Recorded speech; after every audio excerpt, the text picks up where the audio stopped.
to give my yes to you today. I choose. Good morning. It's Monday, the 17th of August, and there's a lungo with a nice crema this morning.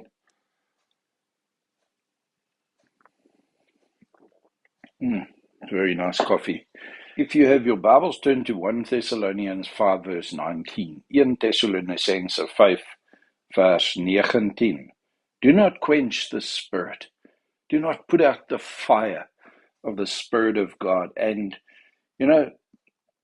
sometimes we can pack logs onto a fire, and if you put them too close to one another, there's not enough space for oxygen, and you actually limit the burn power of the fire, and you can even put it out by killing it, by smothering it, by putting too much on.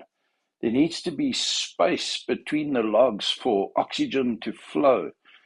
And I want to say that we can live so busy, we can live so chasing en gejaag van een agendapunt na die volgende toe. Ons kan ons lewens so besig hou dat daar nie plek is vir die Heilige Gees om 'n bietjie vars wind, 'n bietjie suurstof in ons lewens in te bring nie. And so concentrate as you plan out your week. Put in some breathing spaces. If you think about what Jesus did, he ministered to people.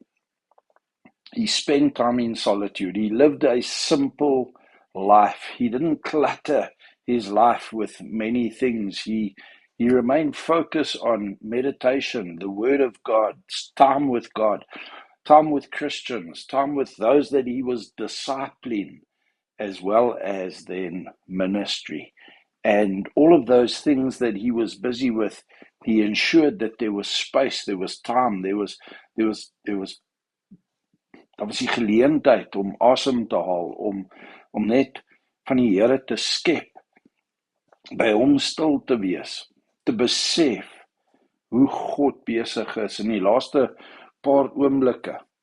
So it's always a good thing to put in a mid-morning and a mid-afternoon, just a pause and a reflection time, so that we don't start the day running and we chase after everything until the end of the day, and we give the first 15 minutes and the last 20 minutes to God.